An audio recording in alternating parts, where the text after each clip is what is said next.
शुरुआत हम प्रधानमंत्री नरेंद्र मोदी के उस इंटरव्यू से ही करेंगे जिसमें आपको भारत का आज और 2024 का आगाज दोनों नजर आएंगे।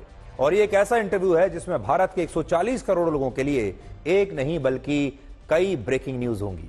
और ये इंटरव्यू आज हमारे देश के विपक्षी नेताओं को भी बहुत ध्यान से देखना चाहिए, क्योंकि इसमें विपक्ष के भी काम की कई खबरें आपको दिखाई देंगी। भारत में महंगाई और बेरोजगारी के जिन मुद्दों पर सबसे ज्यादा राजनीति होती है, उन पर प्रधानमंत्री मोदी ने पहली बार आज कुछ आंकड़े पेश किए हैं। वर्ष 2047 तक भारत को एक विकसित देश बनाने के लिए प्रधानमंत्री मोदी का ज्ञान फॉर्मूला क्या है, इसका जिक्र भी इस इंटरव्यू में आपको मिलेगा। और आजकल हमारे देश में मोदी की गारंटी की बहुत चर्चा हो रही है, लेकिन क्या मोदी की गारंटी सिर्फ एक चुनावी नारा है?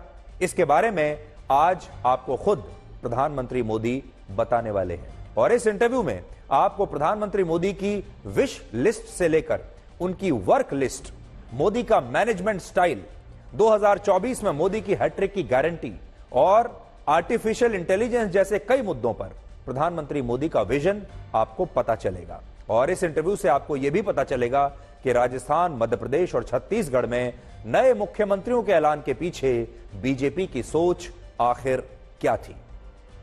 अब देखिए कितने सारे सवाल हैं, और ये वो सारे सवाल हैं जो हमारे देश की जनता के मन में, आपके मन में हमेशा से ही रहते हैं। और कुछ ऐसे मुद्दे हैं जो विपक्ष के नेता अक्सर उठाते रहते हैं। ये इंटरव्यू इंडिया टुडे के चेयरपर्सन और editor in chief Arun Puri, vice chairperson Kalli Purie और ग्रुप एडिटोरियल डायरेक्टर राज चिंगप्पा ने मिलकर किया है। और प्रधानमंत्री मोदी ने यह इंटरव्यू हमें इंडिया टुडे मैगजीन के लिए दिया है। यानी ये टीवी इंटरव्यू नहीं है, लेकिन इसकी गारंटी हम आपको देते हैं कि यह 2023 का आखिरी इंटरव्यू होने के साथ सबसे बड़ा इंटरव्यू भी साबित होने वाला है, जो वर्ष 2024 में भारत की राजनीति का एजेंडा सेट करेगा। इसलिए अपनी सीट की पेटी बांध लीजिए, सीट बेल्ट्स बांध लीजिए और अगले 1 घंटे तक आप देखिए कि प्रधानमंत्री मोदी के इन तमाम मुद्दों पर क्या विचार हैं, उनके क्या जवाब हैं। इस इंटरव्यू की शुरुआत हमने सबसे पहले प्रधानमंत्री मोदी को इंडिया टुडे का news maker of the year बनने के लिए बधाई के साथ दी, क्योंकि बड़ी बात यह है कि इंडिया टुडे ने इस साल के लिए उन्हें news maker of the year चुना है। और इसके बाद उन्होंने हमें धन्यवाद दिया और फिर यह भी कहा कि उनके लिए इस साल के कई न्यूज मेकर्स हैं। हमारे लिए तो वो न्यूज मेकर हैं, लेकिन उनके लिए न्यूज मेकर्स कौन है? तो उन्होंने बताया कि उनके न्यूज मेकर्स में फसलों की रिकॉर्ड पैदावार करने वाले और मिलेट क्रांति लाने वाले किसान हैं, G20 के आयोजन को सफल बनाने वाले लोग हैं, Asian games, Asian para games और दूसरी खेल प्रतियोगिताओं में देश के लिए मेडल जीतने वाले खिलाड़ी हैं, स्टार्टअप्स के क्षेत्र में शानदार काम करने वाले युवा हैं। और प्रधानमंत्री मोदी ने यह भी कहा कि वो उन महिलाओं को भी इस साल के लिए न्यूज मेकर मानते हैं जो देश में महिला सशक्तिकरण की एक नई कहानी लिख रही हैं। तो हमारे लिए प्रधानमंत्री मोदी इस साल के न्यूज मेकर हैं, लेकिन उनके लिए बहुत सारे न्यूज मेकर्स हैं।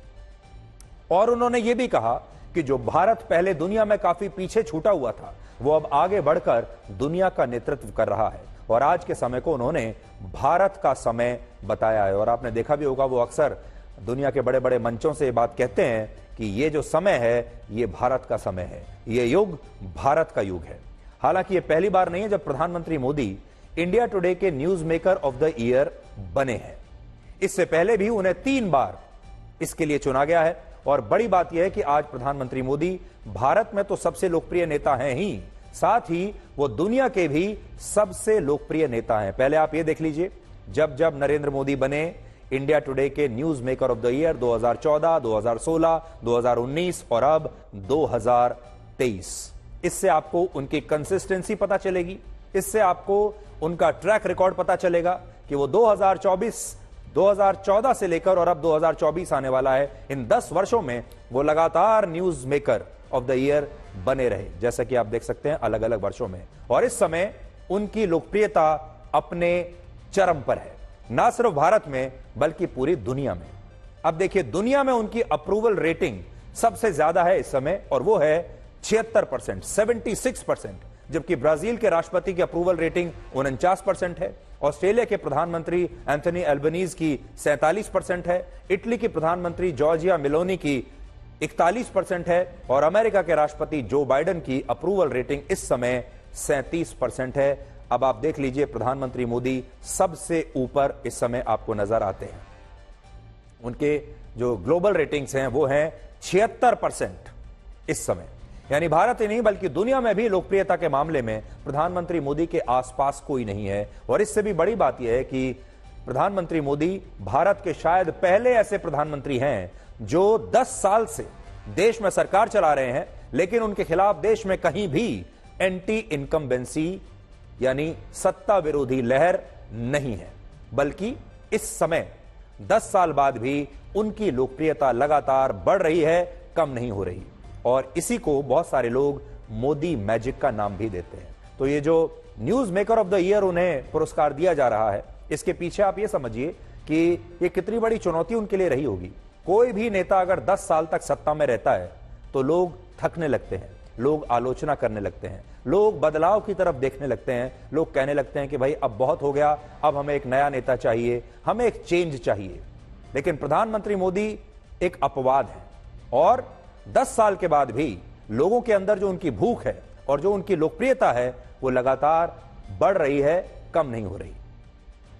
इस इंटरव्यू में जब हमने प्रधानमंत्री मोदी से पूछा कि वो इस साल की अपनी यात्रा को कैसे देखते हैं, तो उन्होंने हमें कहा कि उनका मूल्यांकन सिर्फ 1 साल के आधार पर करना गलत होगा। उनका ऐसा कहना है कि आज जब वो कोई काम शुरू करते हैं तो ये काम वो नहीं होता जिसे लोग देख रहे होते हैं, जो लोगों को दिखाई देता है।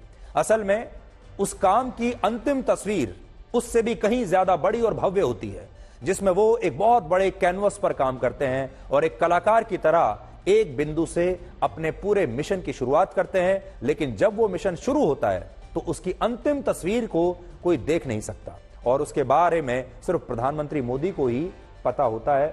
और उन्होंने बहुत सारी बातें आज कही हैं।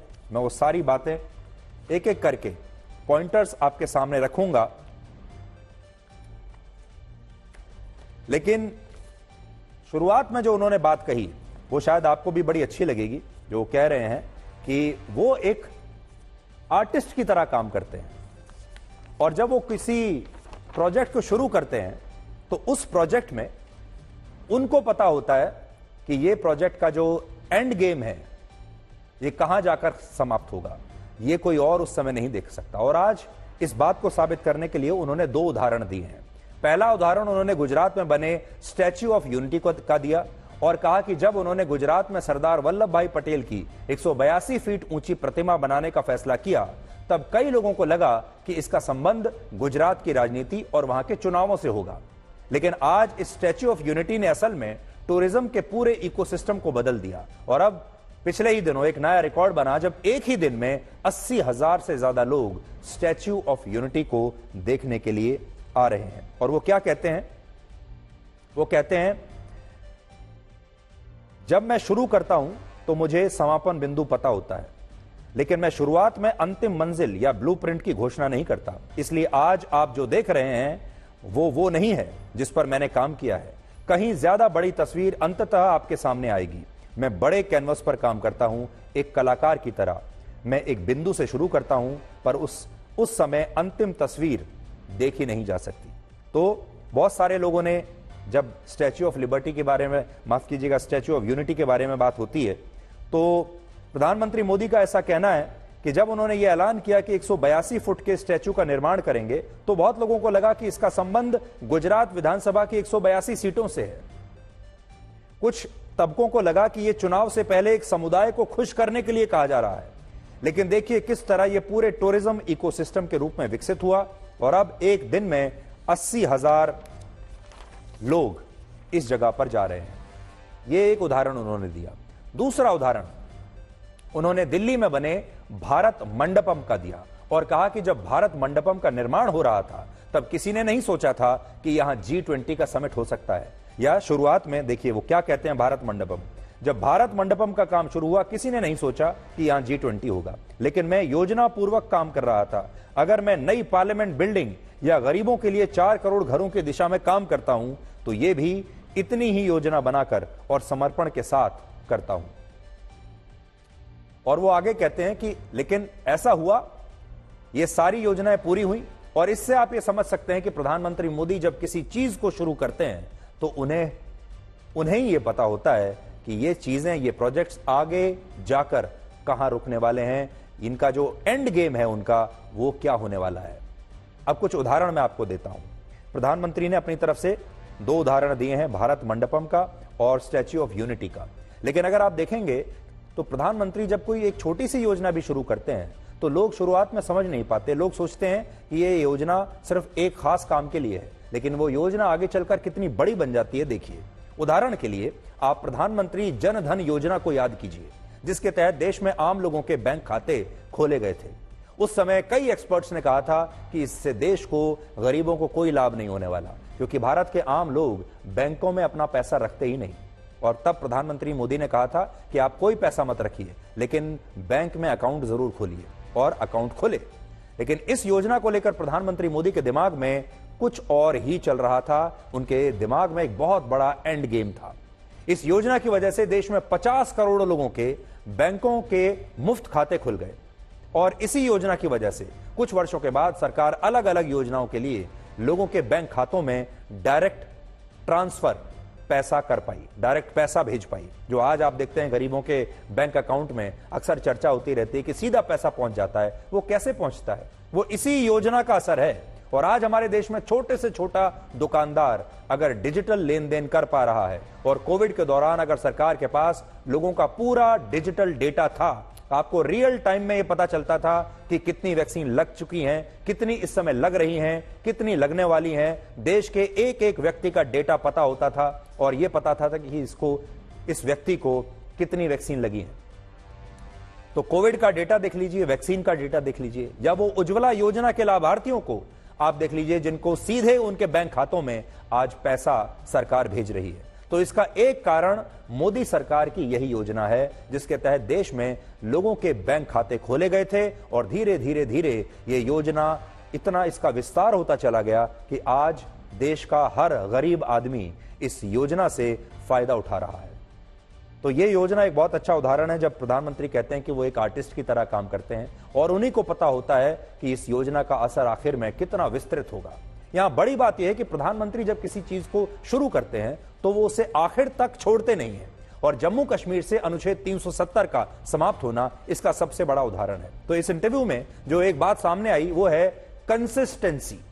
1990 में जब प्रधानमंत्री मोदी बीजेपी के एक कार्यकर्ता थे, तब उन्होंने अनुच्छेद 370 के खिलाफ श्रीनगर के लाल चौक पर तिरंगा फहराने के लिए यात्रा की थी, और उस समय की तस्वीरें आज आप देख सकते हैं। इसके बाद जब वर्ष 2014 में नरेंद्र मोदी प्रधानमंत्री बने, तब उन्होंने अनुच्छेद 370 हटाने से पहले 18 बार जम्मू कश्मीर की यात्रा की एक प्रधानमंत्री के तौर पर, और उनकी सरकार के अलग अलग मंत्रियों ने भी 5 अगस्त 2019 से पहले 146 बार जम्मू कश्मीर का दौरा किया, और फिर 5 अगस्त 2019 को केंद्र सरकार ने अनुच्छेद 370 को हमेशा के लिए जम्मू कश्मीर से समाप्त कर दिया। यानी बीजेपी के कार्यकर्ता के रूप में जिस चीज को नरेंद्र मोदी लेकर चले, उन्होंने उसे पूरा किया, और इस इंटरव्यू में उनकी एक कंसिस्टेंसी दिखती है। और आजकल प्रधानमंत्री मोदी का पूरा जोर जैसे भारत को सेमीकंडक्टर चिप्स का हब बनाने पर है, और वो अलग अलग तरह से प्रयास कर रहे हैं, और इन प्रयासों का अंतिम बिंदु क्या होगा यह भी इस समय आपको और हमें दिखाई नहीं देगा। इस बारे में सिर्फ प्रधानमंत्री मोदी को ही पता होगा कि इसकी आखिरी मंजिल क्या है। इस इंटरव्यू में हमने प्रधानमंत्री मोदी से और 2 सवाल पूछे। पहला ये, इस साल भी भारत को दुनिया में सबसे तेजी से आगे बढ़ने वाली अर्थव्यवस्था बनाए रखने में उनकी कौन सी नीतियां और फैक्टर्स अहम रहे, और दूसरा ये कि उनका मैनेजमेंट स्टाइल क्या है। इस पर उन्होंने कहा कि अनुभव के मामले में उनकी यात्रा काफी अनूठी है, क्योंकि सरकार के प्रमुख के रूप में उनके पास लगभग 23 साल का अनुभव है। लेकिन इससे पहले भी उन्होंने देश भर में यात्राएं करके जो अनुभव हासिल किया, और गरीबी ने उन्हें भारत की जमीनी हकीकत से जिस तरह जोड़कर रखा, वो फैक्टर्स उनके लिए बहुत महत्वपूर्ण साबित हुए हैं। यानी उनके 2 ऐसे फैक्टर्स हैं जो बाकी नेताओं में आपको मिलते नहीं हैं। एक, वो लगातार जमीन से जुड़े रहे हैं। दूसरा, उन्होंने अपना पूरा जीवन गरीबी में बिताया है। एक गरीब की क्या चुनौतियां होती हैं, एक गरीब कैसे सोचता है, ये वो अच्छी तरह से जानते हैं। और सबसे बड़ी बात, 23 साल का प्रशासनिक अनुभव एक प्रमुख के तौर पर बहुत ही कम लोगों के पास है पूरी दुनिया में। इसके अलावा उन्होंने यह भी कहा कि उनका मैनेजमेंट स्टाइल बहुत अलग है, क्योंकि नीतियों और नीति निर्माताओं को लेकर वो बाकी नेताओं से, बाकी लोगों से अलग सोचते हैं। उनका कहना है कि वो योजनाओं को बनाते समय अर्थशास्त्रियों और एक्सपर्ट से राय तो जरूर लेते हैं, लेकिन फैसले के समय वो इन सुझावों के साथ अपने उस अनुभव का भी इस्तेमाल करते हैं जिसमें उन्होंने इस देश की जमीनी हकीकत को अपनी आंखों से देखा और समझा है। और प्रधानमंत्री मोदी इसी जवाब में आगे कहते हैं कि मैं कुछ भी अच्छा लगे इसलिए नहीं करता, लेकिन अच्छा हो इसलिए करता हूं। और वो ये भी कहते हैं कि गरीबी में पले बड़े होने के कारण उन्हें पता है कि किस तरह से लोगों के जीवन में सुधार लाया जा सकता है और इस देश की असली चुनौतियां क्या हैं, वो इस बात को अच्छी तरह से समझते हैं। अब अगर मैं उनको पढ़ूं जो उन्होंने बात कही, वो कहते हैं मैंने सरकार के प्रमुख के रूप में 23 साल सेवा की है गुजरात में और केंद्र में, लेकिन उससे पहले 30 साल मैंने देश के विभिन्न हिस्सों की यात्रा की और लोगों के बीच रहा। जीवन भर मैं अपने आप को छात्र ही मानता आया हूं और दूसरों के अनुभव और बुद्धिमत्ता से सीखने में विश्वास रखता हूं। इसलिए मैं धन्य हूं कि मेरा जमीनी हकीकतों से मजबूत जुड़ाव है। वो फिर कहते हैं नीति बनाने का मेरा तरीका थोड़ा अलग है। मैं सभी अर्थशास्त्रियों और विशेषज्ञों को सुनता हूं और उनकी सलाह मेरे जमीनी जुड़ाव और देश की जी गई वास्तविकता को मिला जुलाकर अपनी नीतियां और रणनीतियां बनाता हूं। मेरे जमीनी संबंध के परिणाम स्वरूप मेरे कन्विक्शन यानी भीतरी विश्वास भी मजबूत है। मैं कुछ भी अच्छा लगे इसलिए नहीं करता। तो देखिए ये जो बड़ी बात है, और ये मुझे लगता है कि देश के लोगों को उनकी ये बात सुननी चाहिए। वो कहते हैं कि कोई चीज अच्छी लगे वो इसलिए नहीं करते, बल्कि वो इसलिए करते हैं ताकि वो चीज, उस चीज से लोगों का अच्छा हो, लोगों का भला हो। वो ऐसा कहते हैं, I don't do things because it looks good. I do it because it will do good. और इस बात को आज आप कोविड के उदाहरण से भी समझ सकते हैं। आपको याद होगा जब कोविड आया था उस समय दुनिया भर के एक्सपर्ट्स भारत को अपने अपने सुझाव दे रहे थे। पश्चिमी देश कोविड से कैसे निपट रहे हैं, वो सारे फॉर्मूले वो भारत को बता रहे थे और ये भी बता रहे थे कि भारत को कैसे कोविड से बचना होगा। जैसे पश्चिमी देशों में कोविड की वजह से जब लॉकडाउन लगाया गया तो वहां लोगों की आर्थिक मदद के लिए उनके बैंक खातों में पैसे भेजे गए और उस समय कई एक्सपर्ट्स ऐसा मानते थे कि भारत को भी पश्चिमी देशों की तरह ही अपनी नीतियां बनानी चाहिए, सिर्फ पश्चिमी देशों को कॉपी कर लो। लेकिन प्रधानमंत्री मोदी ने अपने अनुभव से यह फैसला लिया कि कोविड में भारतीयों के लिए वही नीतियां बननी चाहिए जो पश्चिमी देशों के हिसाब से नहीं, बल्कि हमारे देश के लोगों के हिसाब से, उनकी आदतों के हिसाब से, उनके संस्कारों के हिसाब से, उनके चुनौतियों के हिसाब से होनी चाहिए। यानी इंडियन फॉर्मूला होना चाहिए जो मेड इन इंडिया हो। और इसीलिए प्रधानमंत्री मोदी ने लोगों को उनके बैंक खातों में पैसे भेजने की बजाय उन्हें सबसे पहले मुफ्त राशन देने के लिए एक योजना शुरू की जिसका नाम था प्रधानमंत्री गरीब कल्याण अन्न योजना। तो प्रधानमंत्री इस बात को समझ रहे थे कि अगर सरकार ने लोगों को पैसा दिया तो भारत के लोग इस पैसे को खर्च करने के बजाय शायद इसे वापस जमा करके अपने पास रख लेंगे, क्योंकि हमारे यहां जो मिडिल क्लास फैमिलीज हैं, लोअर मिडिल क्लास फैमिलीज हैं, अगर उन्हें पैसा मिल भी जाता है तो वो बचत करके उसे रख लेते हैं, खर्च नहीं करते। लेकिन अगर उन्हें मुफ्त राशन दिया गया तो इससे लोगों को सही मायनों में मदद मिलेगी और कोई भी व्यक्ति अगर उसका पेट भरा नहीं है तो फिर वो जीत नहीं सकता। ये बात आप जानते ही हैं कि कोई भी लड़ाई तभी जीती जाती है जब लोगों का पेट भरा होता है। इसलिए प्रधानमंत्री मोदी ने कोविड में भोजन की आवश्यकता को समझा और ऐसा इसलिए संभव हो पाया क्योंकि वो जमीन से जुड़े हुए नेता हैं और उन्होंने अपने जीवन में लंबे समय तक गरीबी को देखा है और वो गरीबी में स्वयं भी रहे हैं। ये एक बहुत बड़ा एक टर्निंग पॉइंट था जब सरकार ने ये योजना शुरू की। आज वो एक ऐसे नेता हैं जिन्होंने भारत के हर जिले में कम से कम एक रात बिताई है। तो इसलिए आप खुद सोचिए प्रधानमंत्री मोदी के पास इस देश को लेकर कितना अनुभव होगा और उनके इसी अनुभव का फायदा भारत को अभी भी मिल रहा है। प्रधानमंत्री मोदी एक ऐसे नेता हैं जो किसी भी मुद्दे को जन आंदोलन में बदल देते हैं और इनमें स्वच्छ भारत मिशन एक बड़ा उदाहरण है। प्रधानमंत्री से जब हमने इन्हीं जन आंदोलनों को लेकर सवाल पूछा तो उन्होंने हमसे कहा कि मक्खन पर लकीर तो सब करते हैं लेकिन वो पत्थर पर लकीर करने में विश्वास रखते हैं। और उन्होंने ये भी बताया कि उन्हें इस बात का पूरा विश्वास क्यों है कि भारत अगले ही कुछ वर्षों में अमेरिका और चीन के बाद दुनिया की तीसरी सबसे बड़ी अर्थव्यवस्था बन जाएगा। हमने उनसे पूछा, आप स्वच्छता, साफ सफाई जैसे मुश्किल सेक्टर वाले विषय क्यों उठाते हैं और यहां तक कि स्वतंत्रता दिवस के भाषण में भी उनके बारे में बोलते हैं? तो वो कह रहे हैं, मक्खन पर लकीर तो सब करते हैं, करनी है तो पत्थर पर लकीर करो, कठिन है तो क्या हुआ, शुरुआत तो करो। मैं इसी में विश्वास करता हूं जो मुझे कठिन और असुविधाजनक कामों को हाथ में लेने का गहरा और भीतरी विश्वास देता है। ऐसा उनका कहना है। आगे क्या होगा, इस पर प्रधानमंत्री मोदी ने कुछ आंकड़े दिए हैं और यह बताया है कि वर्ष 2001 में जब वो गुजरात के प्रधानमंत्री बने तब गुजरात की अर्थव्यवस्था 2,17,000 करोड़ रुपए की थी। और यह बात वो क्यों कह रहे हैं? हमने उनसे पूछा, आप कैसे आश्वस्त कर रहे हैं कि भारत 50 खरब डॉलर की और दुनिया की तीसरी सबसे बड़ी अर्थव्यवस्था बने?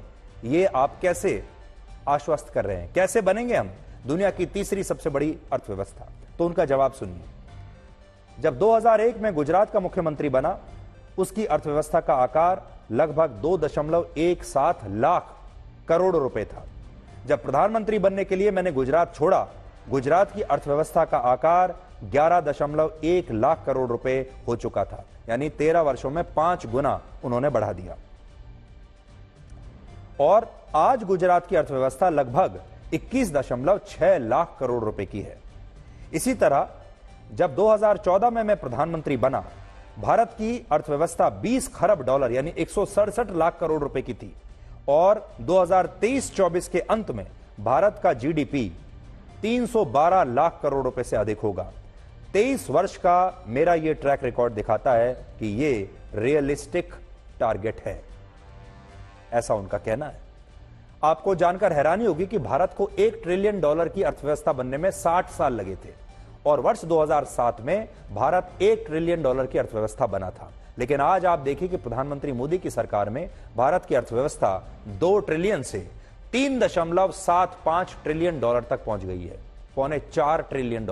और प्रधानमंत्री मोदी ने कहा कि अब वो देश को $5 ट्रिलियन की अर्थव्यवस्था बनाएंगे। और अगर प्रधानमंत्री ऐसा कह रहे हैं तो इसकी भी 100% गारंटी आप मान सकते हैं।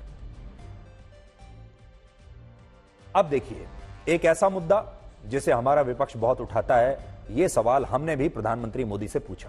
इस इंटरव्यू में प्रधानमंत्री मोदी ने महंगाई और बेरोजगारी को लेकर कुछ आंकड़े दिए हैं। हमारा सवाल क्या था?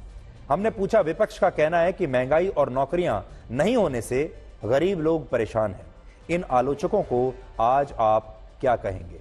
तो वो तमाम लोग जो महंगाई और नौकरी का मुद्दा उठाते हैं, अब ध्यान से सुने, क्योंकि प्रधानमंत्री खुद आपके सामने आकर ये आंकड़े आपको दे रहे हैं। उनका जवाब है, आरोपों को एक तरफ रख देते हैं और तथ्यों की बात करते हैं। सदी में एक बार आने वाली महामारी के 2 वर्षों और वैश्विक टकरावों से वैश्विक सप्लाई चेन के तहस नहस हो जाने और यहां तक कि दुनिया भर में मंदी का दबाव पैदा होने के बावजूद भारत ने अच्छा लचीलापन दिखाया है। भारी मुश्किलों, वैश्विक संकटों, सप्लाई चेन के टूटने और भू राजनीतिक तनावों का दुनिया भर में कीमतों पर असर पड़ा। इसके बावजूद, अब देखिए आंकड़े, आप ध्यान से सुनिएगा, प्रधानमंत्री आंकड़े दे रहे हैं। इसके बावजूद 2014 और 15 और 2023 और 24 के बीच औसत मुद्रास्फीति मात्र 5.1% थी, जबकि इससे पहले के 10 वर्षों में यानी 2004 से 2014 के बीच जब यूपीए की सरकार थी, तब औसत महंगाई दर 8.2% थी, जिससे आप समझ सकते हैं कि यूपीए सरकार की तुलना में मोदी सरकार में महंगाई कितनी कम रही। यानी यूपीए सरकार के दौरान 8.2% रही और मोदी सरकार के दौरान 5.1% रही। अब वो ये भी पूछ रहे हैं कि अब आप ही बताइए कौन सी ज्यादा है, 5.1 या 8.2? और यही बात विपक्षी नेताओं से भी पूछनी चाहिए। इसके बाद अगला सवाल था, रोजगार और नौकरियों के सृजन के बारे में आप क्या कहेंगे? और वो कहते हैं कि यह हमारी सबसे बड़ी प्राथमिकता रही है, इसलिए हमने पूंजी निवेश पर खर्च लगातार बढ़ाया। 2023-24 के बजट में इसे बहुत अधिक बढ़ाकर 10 लाख करोड़ रुपए कर दिया है, जबकि 2013-14 में यह 1.9 लाख करोड़ रुपए हुआ करता था। तो 1.9 लाख से 10 लाख करोड़ कर दिया, जो आप अपनी स्क्रीन पर देख रहे हैं। अब देखिए आगे वो कहते हैं कि जब भारत में 10 वर्षों से भी कम समय में मेट्रो लाइन की लंबाई को 248 किलोमीटर से 905 किलोमीटर पर ले गया, क्या इससे अधिक नौकरियां पैदा नहीं हुई? जब भारत 10 वर्षों से भी कम समय में हवाई अड्डों की संख्या 74 से 149 पर ले गया, क्या इससे नौकरियां पैदा नहीं हुई? जब मेडिकल कॉलेज की संख्या 10 साल में 387 से बढ़कर 706 हो गई, क्या इससे नौकरियां नहीं पैदा हुई? 2014 की स्थिति की तुलना में अगर सड़कों का निर्माण दुगना हुआ, क्या इससे और अधिक नौकरियां पैदा नहीं हुई? और यही कारण है कि हाल के वर्षों में श्रम बाजारों में रोजगार दरें गिरती देखी गई, जो 2018-19 में 5.8% से घटकर 3.2% पर आ गई। और उसके बाद उन्होंने आंकड़े दिए हैं। उन्होंने ये भी बताया, जो मैं आपको कह रहा था, 2018-19 में देश में बेरोजगारी 5.8% थी, 2022-23 में घटकर 3.2% हो गई, और अब देश में पहले से कहीं ज्यादा लोग काम कर रहे हैं। 2018-19 में देश की 50.2% आबादी कामकाजी थी, लेकिन अब आज देश की 57.9% या कह लीजिए 58% आबादी कामकाजी है। इसलिए सोचिए, अगर भारत में काम करने वाले लोग बढ़ रहे हैं, तो बेरोजगारी को लेकर विपक्ष जो राजनीति करता है उसका सच क्या होगा? और बड़ी बात यह है कि प्रधानमंत्री मोदी आज पहली बार आप सबके सामने ये आंकड़े खुद आकर आपके सामने रख रहे हैं, चाहे वो इंफ्रास्ट्रक्चर पर काम के आंकड़े हों, बेरोजगारी के आंकड़े हों या महंगाई के आंकड़े हों। ये प्रधानमंत्री खुद ये आंकड़े दे रहे हैं। आपने देखा होगा, हाल ही में राजस्थान, मध्य प्रदेश और छत्तीसगढ़ में बीजेपी ने ऐसे नए नेताओं को मुख्यमंत्री बनाया जिनका अनुभव बहुत ही कम था, जो आखिरी पंक्ति में बैठने वाले नेता हुआ करते थे। और बीजेपी के इस सरप्राइज ने हमारे देश के लोगों को भी काफी हैरान कर दिया था। आपको भी याद होगा, और इन तीनों राज्यों में किन नेताओं को मुख्यमंत्री बनाया, इसे लेकर लोग बड़े हैरान थे। हमारा अगला सवाल उनसे यही था। हमने उनसे पूछा, हाल ही में हिंदी बेल्ट में 3 राज्यों के लिए नए चेहरे आपने चुने, ये ट्रेंड आपने तभी शुरू किया जब से आप प्रधानमंत्री बने हैं, इसके पीछे सोच क्या है? यह सवाल अभी तक किसी ने प्रधानमंत्री मोदी से नहीं किया है, और ना ही उन्होंने कहीं इसका जवाब दिया है। तो सुनिए उनका जवाब। यह नया ट्रेंड नहीं है। वास्तव में भाजपा के भीतर इस प्रैक्टिस की सबसे बड़ी मिसाल तो मैं खुद हूं। जब मुझे गुजरात का मुख्यमंत्री चुना गया, मुझे पहले का कोई प्रशासनिक अनुभव नहीं था और विधानसभा में चुना तक नहीं गया था।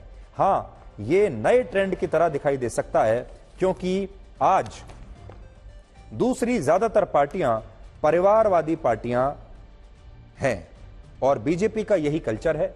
और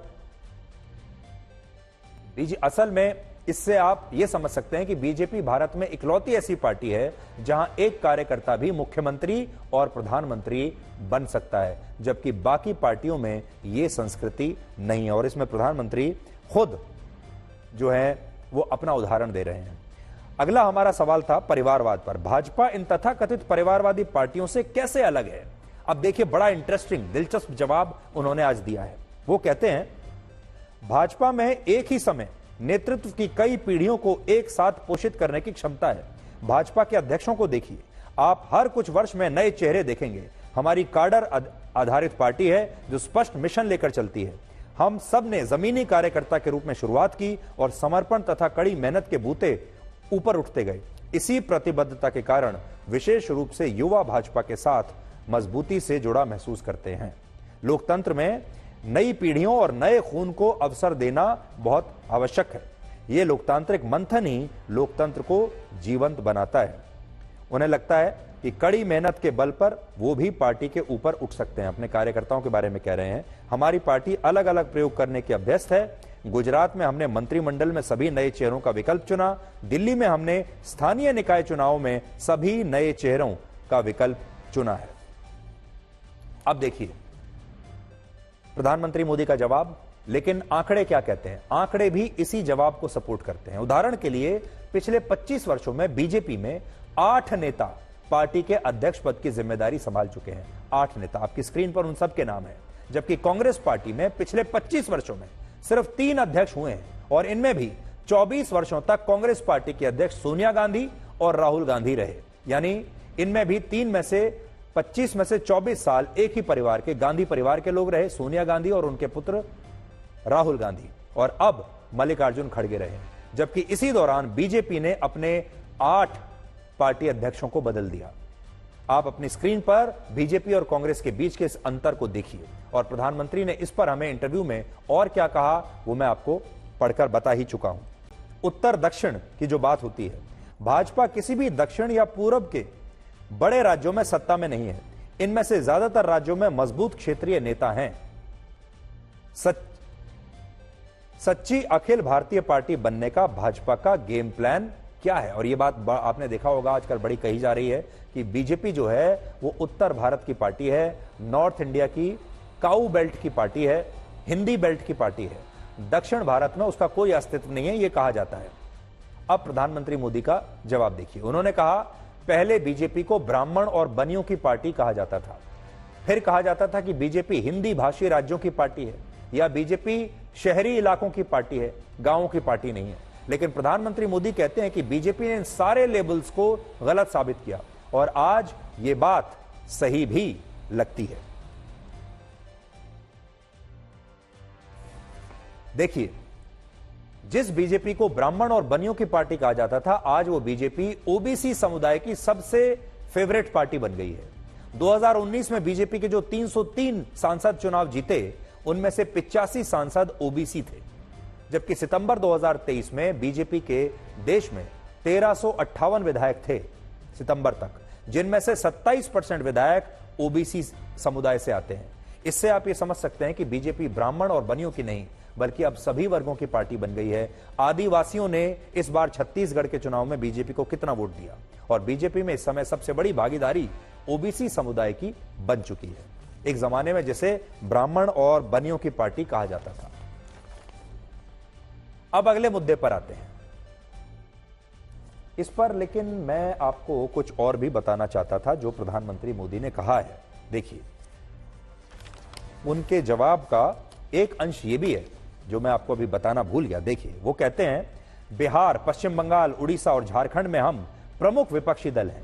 बिहार में लोगों ने अपना प्रबल समर्थन और जनादेश वास्तव में हमें दिया है। 6 महीने बाद कर्नाटक में हमारी सरकार थी, यहां तक कि आज भी पुदुचेरी में हमारी सरकार है। फिलहाल हम 16 राज्यों में शासन कर रहे हैं, 8 में प्रमुख विपक्षी दल हैं। और फिर वो कहते हैं, अब पूर्वोत्तर के 6 राज्यों में हम सरकार में हैं, जिनमें नागालैंड और मेघालय जैसे ईसाई बहुल राज्य भी हैं। और जहां तक बात दक्षिण भारत की है, तो प्रधानमंत्री कहते हैं कि लोकसभा सीटों की दृष्टि से हम सबसे बड़ी पार्टी हैं दक्षिण भारत में। 2 लोकसभा सीटों की विनम्र शुरुआत से अब 303 तक की हमारी यात्रा पर विचार कीजिए। क्या हम देश के सभी हिस्सों के लोगों के समर्थन और शक्ति के बिना राष्ट्रीय राजनीति में महत्वपूर्ण ताकत बनकर कभी उभर सकते थे? ऐसा उनका कहना है। अगली चर्चा है, अगला सवाल है, हाल के विधानसभा चुनाव में लीड कैंपेनर होने के नाते आपकी रैलियों ने निर्णायक फर्क पैदा किया है। तो सब लोग आजकल ये कह रहे हैं कि प्रधानमंत्री मोदी के नाम पर चुनाव लड़े जा रहे हैं, वही सबसे बड़ा नाम है, उनकी रैलियां होती हैं और उनकी रैलियों के आधार पर ही सिर्फ उनके नाम पर बीजेपी चुनाव जीत रही है। इसका जवाब सुनिए। वो कहते हैं, आपका आकलन यहां थोड़ा अधूरा है।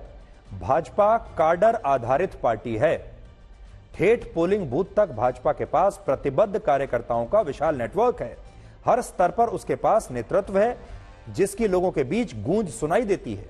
जीत सबके मिले जुले प्रयासों से आती है, इसलिए मुझे श्रेय देना अनुचित होगा। श्रेय हमारे कार्यकर्ताओं और उनकी कड़ी मेहनत को जाता है। यानी प्रधानमंत्री मोदी जो जीत बीजेपी को मिल रही है उसके लिए अकेले श्रेय नहीं लेना चाहते, कार्यकर्ताओं को श्रेय दे रहे हैं।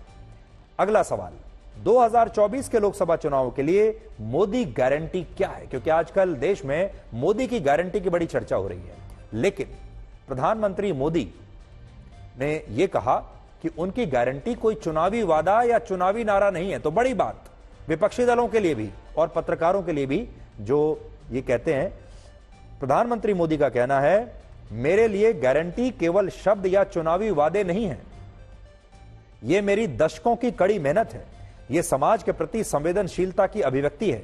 मैं जब गारंटी की बात करता हूं तो मैं अपने को इसके साथ बांधता हूं, यह मुझे सोने नहीं देती, ये मुझे कड़ी मेहनत करने को प्रेरित करती है, ये मुझे अपना सब कुछ देश के लोगों को दे देने की तरफ ले जाती है। कृपया करके गारंटी शब्द के शब्दकोश वाले अर्थ की तलाश मत करिए।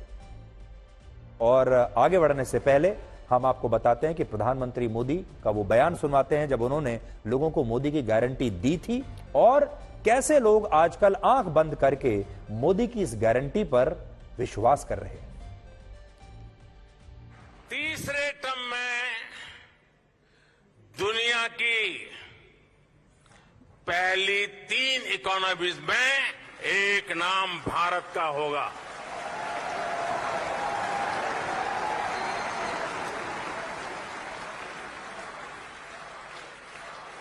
यानी तीसरे टर्म में पहली 3 इकोनॉमी में गर्व के साथ हिंदुस्तान खड़ा होगा। दोस्तों,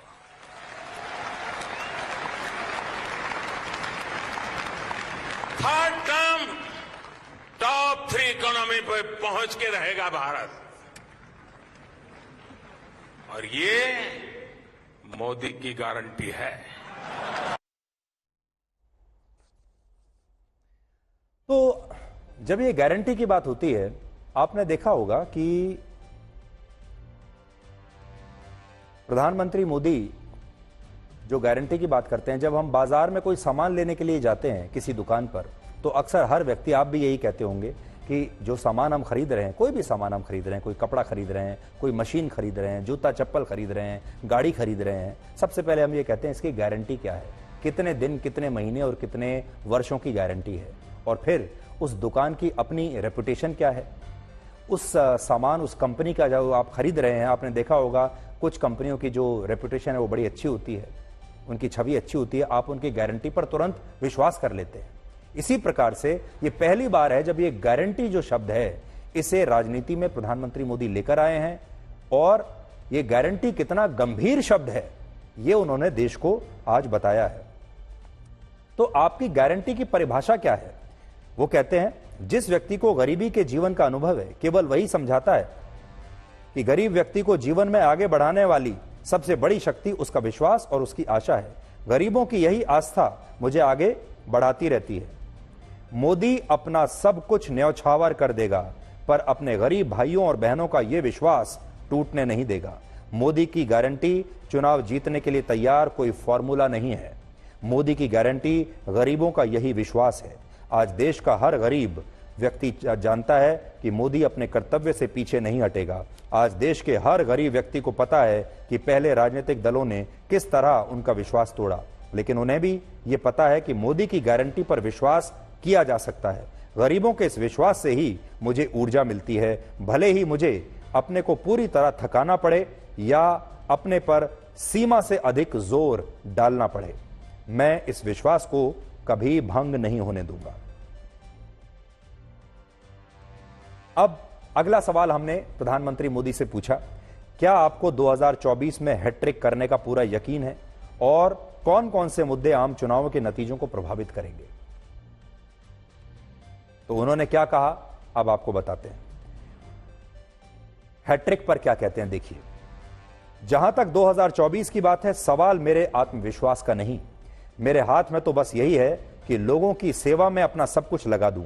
मैं पूरी ईमानदारी और प्रतिबद्धता से यह करने का प्रयास कर रहा हूं। और फिर आगे क्या कहते हैं मैं बताता हूं आपको।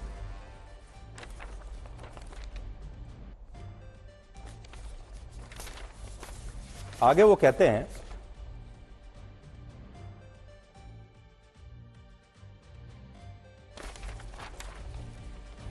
हैट्रिक इस गारंटी पर मोदी ने जो पहले बयान दिया था, पहले आप वो सुनिए। कुछ लोग तो कह रहे हैं कि आज की इस हैट्रिक ने 24 की हैट्रिक की गारंटी दे दी है।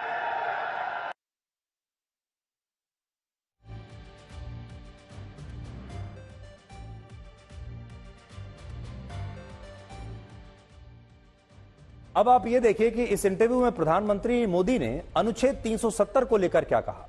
वो भी मैं आपको अभी पढ़कर बताता हूं कि अनुच्छेद 370 पर उनका क्या कहना है।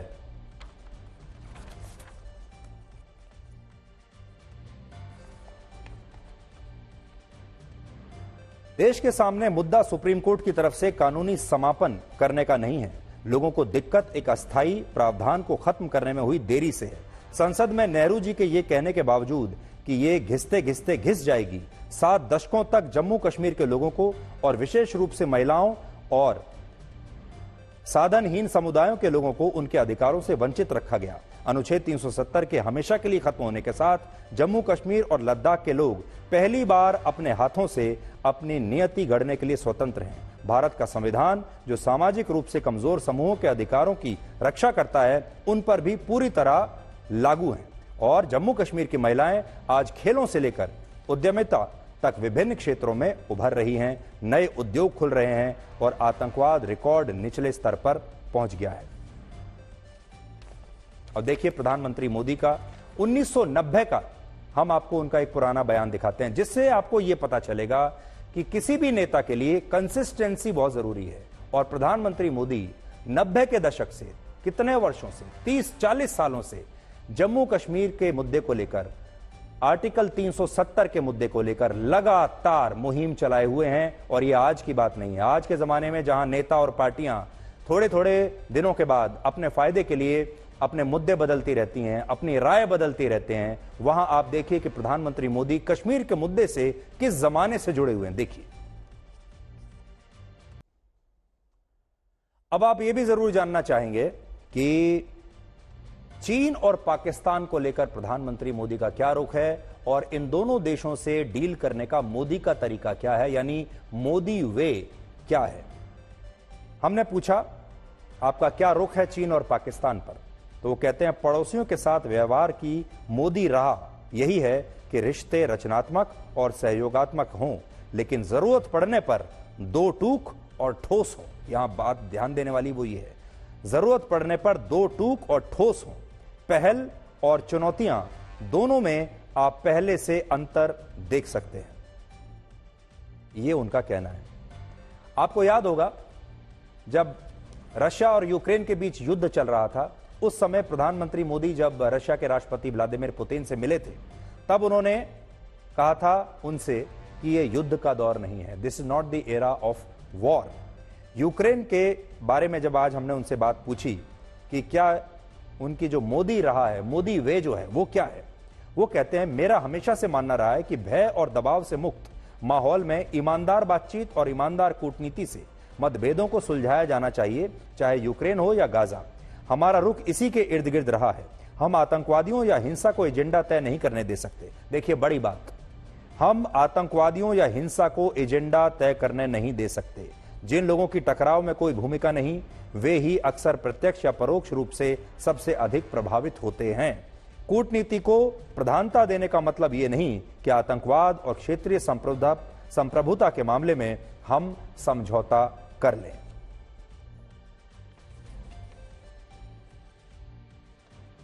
अब 2047 तक भारत को विकसित राष्ट्र बनाने के लिए प्रधानमंत्री मोदी ने एक नया फॉर्मूला देश को दिया है और उसका नाम है ज्ञान फॉर्मूला, GYAN। तो उसके बारे में प्रधानमंत्री मोदी ने आज क्या कहा है वो भी मैं आज आपको पढ़कर बताऊंगा।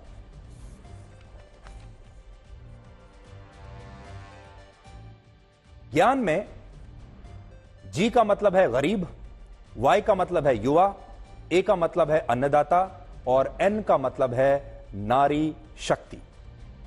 प्रधानमंत्री कहते हैं कि मुख्यमंत्री और प्रधानमंत्री रहते हुए उनकी सफलता का मंत्र यही है कि उनके लिए देश पहले है। और सबसे बड़ी बात है वो ये कहते हैं कि 2047 के लिए वो ज्ञान का सम्मान करेंगे और ज्ञान के लिए वो काम करेंगे। तो देखिए उन्होंने जो फॉर्मूला दिया है कि 2047 तक भारत एक विकसित देश कैसे बन सकता है, उसका फॉर्मूला आपके स्क्रीन पर है। वो कहते हैं कि मेरा फॉर्मूला ये है जिसका नाम है ज्ञान, और ये हमारा वोट बैंक भी है और इस वर्ग में हमने देश को बांट दिया है, गरीब, युवा, अन्नदाता और नारी शक्ति। और वो कहते हैं कि हम ज्ञान का सम्मान करेंगे, ज्ञान को हम आगे बढ़ाएंगे और इसके चलते ही हम लोग एक विकसित देश बनेंगे। यानी प्रधानमंत्री मोदी की जो नेशन फर्स्ट वाली जो सोच है, उसी की वजह से वो रेवड़ी वाली पॉलिटिक्स और तुष्टीकरण की राजनीति से दूर रहते हैं। आखिर में जब उनसे पूछा गया, उनसे बात की गई कि भाई आप जब कोई बड़े फैसले लेते हैं तो आप वो बड़े फैसले कैसे लेते हैं, तो उनका यह कहना था कि मैं सिर्फ एक लेंस लगाता हूं और वो लेंस ये है कि जो कुछ देश के हित में है मैं वो करता हूं। और जैसे ही मेरे दिमाग में ये बात आती है कि जो भारत के हित में है वैसा फैसला करना चाहिए, तो मेरे लिए फैसला करना बहुत आसान हो जाता है।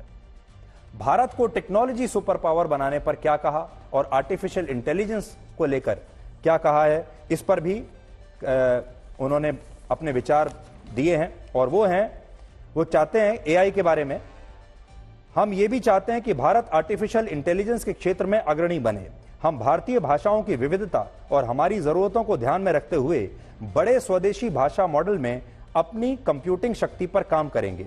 टेक्नोलॉजी के प्रति मानसिकता में बदलाव की आवश्यकता है और आज कक्षाओं से लेकर बेडरूम तक हम प्रगतिशील और स्थिर नीतियों के साथ इनोवेशन और पूंजी की आसान उपलब्धता पर ध्यान केंद्रित कर रहे हैं, ऐसा उनका कहना है। फिर वो कहते हैं, मैं लोगों में 2047 तक देश के विकसित राष्ट्र के लिए आशावाद देखता हूं और यही ऊर्जा मेरी प्रेरणा शक्ति है। हम ज्ञान GYAN यानी ज्ञान पर ध्यान देंगे। इसमें जो मैं आपको बता चुका हूं, गरीब, युवा, अन्नदाता और नारी शक्ति, ये उन्होंने कहा है। इसकी मदद से भारत एक विकसित देश आगे चलकर बन सकता है। इसी इंटरव्यू में G20 को भी प्रधानमंत्री मोदी ने एक बहुत बड़ी उपलब्धि बताया है।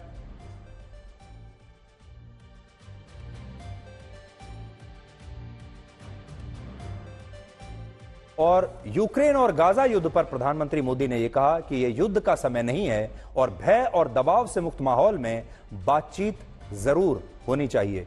आज मैं आपको उनका एक पुराना बयान सुनाता हूं, जब उन्होंने यूक्रेन और रशिया के बीच जब बातचीत चल रही थी, उस दौरान जब कहा था कि this is not the era of war. आज का युग युद्ध का है नहीं, और हमने फोन पर भी कई बार आपसे इस विषय में बात की है कि डेमोक्रेसी और डिप्लोमेसी और डायलॉग, ये सारी बातें ऐसी हैं कि जो दुनिया को एक स्पर्श करती है। आने वाले दिनों में शांति के रास्ते पर हम कैसे बढ़ सके, उसके विषय में जरूर आज हमें चर्चा करने का मौका मिलेगा। आपका व्यू पॉइंट समझने का मुझे भी एक अवसर मिलेगा।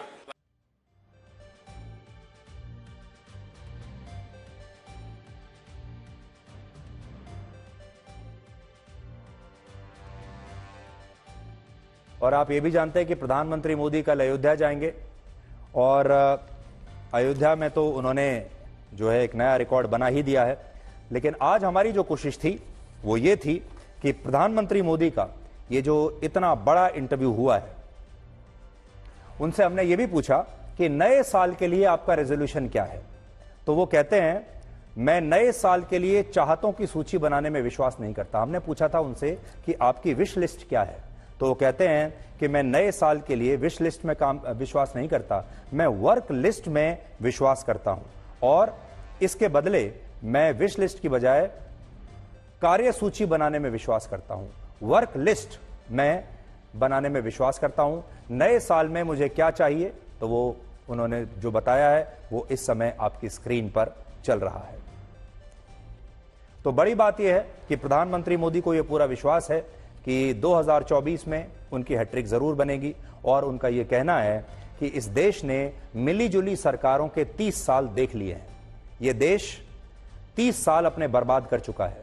हमारे देश को इस समय मिली जुली सरकार नहीं चाहिए, हमारे देश को निर्णायक सरकार चाहिए और देश के लोगों ने यह देख लिया है कि बीजेपी एक निर्णायक सरकार दे सकती है, बीजेपी डिलीवर कर सकती है और इसलिए देश के लोगों की जो आस्था है वो इस समय बीजेपी में है, विश्वास जो है वो बीजेपी में है। और अब देश के लोग जो 30 साल में उन्होंने मिली जुली सरकारों का परफॉर्मेंस देखा, अब दोबारा उस दौर में वो जाना नहीं चाहेंगे। ये 2023 का ये अंतिम जो है दौर चल रहा है, अब बस 2 दिन और बचे हैं और 2023 के आखिर में प्रधानमंत्री मोदी ने इंडिया टुडे ग्रुप को यह इंटरव्यू दिया है, जिसमें एक नहीं बल्कि तीन पत्रकार उनके सामने बैठे हुए थे और उन्होंने वो तमाम सवाल पूछे जो सवाल कोई भी विपक्षी नेता पूछता, कोई भी पत्रकार पूछता, या आप सबके मन में भी जो सवाल थे, ये सारे सवाल उनसे पूछे गए और एक एक करके प्रधानमंत्री मोदी ने जो अपने जवाब दिए हैं उससे आपको उनकी रणनीति पता चलेगी, उनका स्टाइल पता चलेगा, वो आगे क्या करना चाहते हैं उसका रोड मैप आपको पता चलेगा और उनकी अपनी विचारधारा क्या है, वो काम किस तरह का काम करना चाहते हैं और प्रमुख मुद्दों पर वो क्या सोच रखते हैं, ये आपको पता चला होगा। और जिंदगी में अगर सफल होना है तो पैसे को हमेशा जेब में रखें, दिमाग में नहीं।